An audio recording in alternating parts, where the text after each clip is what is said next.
Selamat malam, Ibu Bapak Saudara yang dikasihi Tuhan.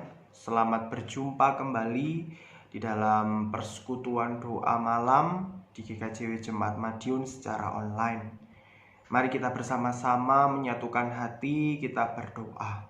Namun sebelum itu, marilah kita bersama-sama memuji dan memuliakan Tuhan. Dari Kidung Jemaat 329, kita nyanyikan bait yang pertama dan yang ketiga, Tinggal Sertaku.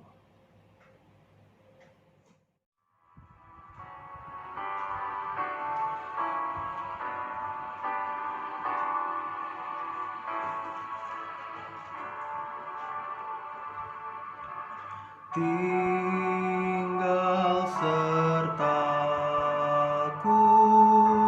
hari telah senja, gelap makin turun, Tuhan tinggallah, lain pertolongan tiada ku temui, Maha Penolong tinggal sertaku.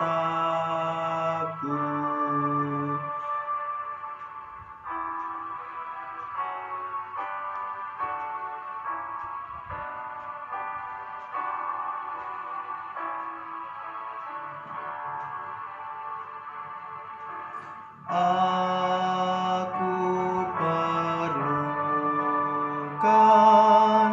Dikau tiap jam, dalam cobaan Kaulah ku pegang. Siapa penuntun yang setaramu, siang dan malam tinggal sertaku.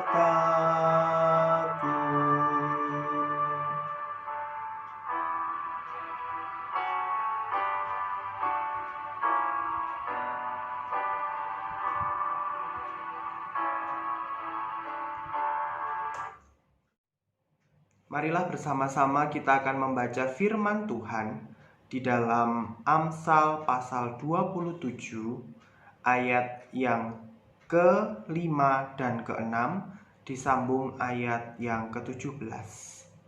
Amsal 27 ayat 5 sampai 6 disambung ayat 17. Amsal 27 ayat 5 sampai 6 disambung ayat 17. Demikian firman Tuhan. Lebih baik teguran yang nyata-nyata daripada kasih yang tersembunyi. Seorang kawan memukul dengan maksud baik, tetapi seorang lawan mencium secara berlimpah-limpah. Ayat yang ke-17, besi menajamkan besi, orang menajamkan sesamanya. Demikianlah firman Tuhan. Amin. Renungan pada malam hari ini saya berikan judul Menjadi Amplasnya Tuhan. Bapak Ibu Saudara yang dikasihi Tuhan, penulis Amsal sadar bahwa ada hal-hal yang sulit dalam hidup berkomunitas atau berjemaat. Relasi antar pribadi begitu merupakan salah satu tema yang dibahas di dalam kitab Amsal ini. Khususnya di pasal 27, kalau kita membaca secara keseluruhan, kita melihat bagaimana penulis melihat relasi pertemanan itu ibarat besi yang menajamkan besi, mengikis sisi-sisi buruk satu sama lain. Bapak Ibu Saudara yang dikasihi Tuhan, proses pengikisan itu tidak selalu menyenangkan. Seperti di amplas, ada sebuah gesekan dan panas begitu. Ada hal-hal yang dikelupas. Kata-kata yang jujur dari sahabat dapat terasa menyakitkan. Tetapi sahabat yang baik tidak sekedar mengatakan kalimat-kalimat yang manis. Seorang sahabat tidak akan menina-bobokkan kita dalam dunia yang indah namun palsu. Seorang sahabat yang baik berani untuk menanggung resiko kehilangan persahabatan, kehilangan relasi tersebut. Itu lebih baik daripada melihat temannya tetap menjadi pribadi yang buruk dan tidak berkembang. Nah, ini adalah salah satu tugas atau peran kita saat menjadi sahabat atau saudara bagi orang lain. Jika kita berada di posisi ini, maka di samping kita harus memiliki keberanian, kita juga perlu memiliki kebijaksanaan untuk mengutarakan teguran dalam cara yang bijaksana. Tidak sembarang saja bicara begitu. Tidak ambil resiko untuk menyakiti dengan kata-kata yang tidak perlu. Misalnya saja menegur di muka umum, atau kita lebih memilih menegur empat mata. Dalam bacaan ibadah minggu kemarin kita sudah diingatkan pula bagaimana ketika kita menasihatkan seseorang, baiklah dipanggil empat mata terlebih dahulu, kemudian kalau tidak bisa dibawa saksi, dan seterusnya dan seterusnya. Di sisi yang lain, saat kita berada di posisi yang sedang dibentuk, atau kita mengalami teguran atau diingatkan oleh teman-teman kita, seharusnya kita juga perlu bersyukur jika Tuhan mau memakai ucapan dan perkataan sahabat-sahabat kita untuk menolong dan mendorong kita untuk berani berubah sikap dan perbuatan kita yang salah. Saat kita memilih untuk ikut tunduk dalam proses penghalusan yang terjadi, maka sikap sombong, keras kepala yang ada pada diri kita tentu akan mengalami perubahan-perubahan. Dan hal-hal tersebut mengubah karakter kita begitu. Kita perlu sadar bahwa kita ini tidak sempurna dan ada hal-hal benjolan-benjolan dalam tanda kutip ya, yang sesungguhnya yang tidak sempurna begitu, yang perlu diamplas. Dan Tuhan boleh memakai teman-teman saudara-saudara kita untuk menghaluskannya. Sehingga kehidupan kita di dalam kita berkomunitas begitu, kita saling dapat memuliakan nama Tuhan. Sebagai pertanyaan refleksi bagi kita semua, maukah kita mengizinkan Tuhan mengamplasi sisi-sisi diri kita yang buruk? Dan yang kedua, beranikah kita menjadi amplas Tuhan bagi sahabat kita meski resikonya berat? Amin. Mari kita mengambil saat teduh.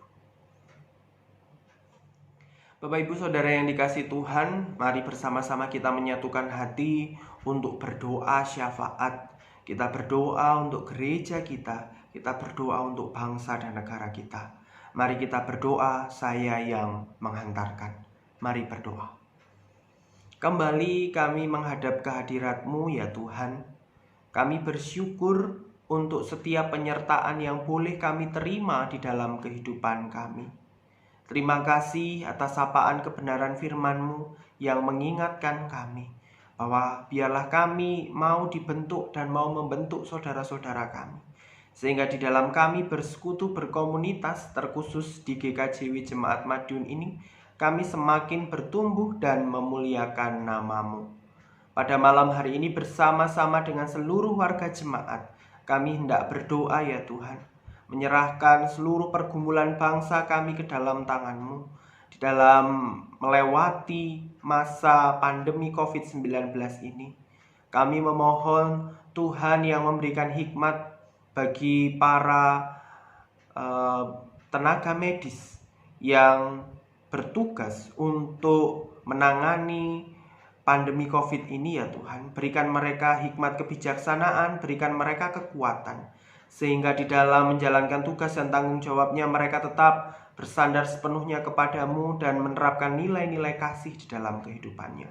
Bagi para peneliti yang sedang meneliti vaksin untuk virus corona ini ya Tuhan, biarlah Tuhan sendiri yang memberkati, dan vaksin ini dapat segera diselesaikan dan disebarluaskan di seluruh Indonesia, bahkan di seluruh dunia, sehingga virus ini dapat segera berlalu dan kami segera kembali dapat beraktivitas seperti sedia kala.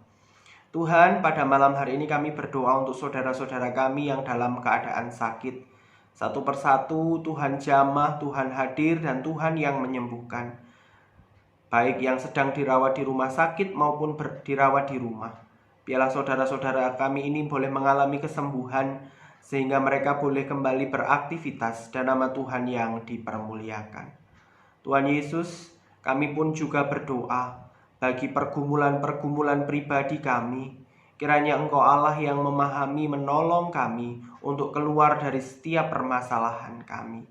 Tuhan Yesus, kami berdoa untuk gereja kami di tempat ini, GKJW Jemaat Madiun, seluruh pelayan-pelayannya, baik Bapak Pendeta, Penatua, Diaken, pengurus-pengurus blok, pepantan, semuanya Tuhan yang memberkati, memberikan hikmat dan kebijaksanaan, sehingga di dalam menjalankan tugas dan tanggung jawabnya ini, mereka boleh melakukannya dengan penuh sukacita. Tuhan, kami pun berdoa bagi pembangunan rumah Kapanditan. Kami berdoa menyerahkan semuanya ke dalam tangan-Mu. Dana-dana yang kami butuhkan, biarlah Tuhan sendiri yang mencukupkan.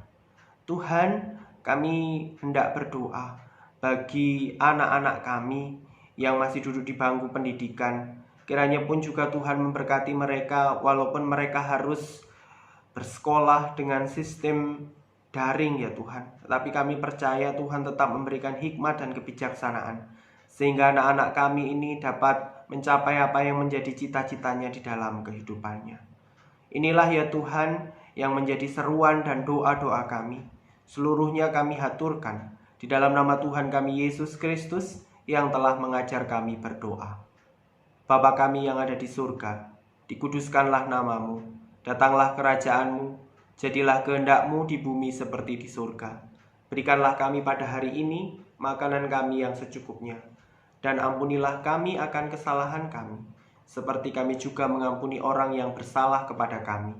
Dan janganlah membawa kami ke dalam pencobaan, tetapi lepaskanlah kami daripada yang jahat.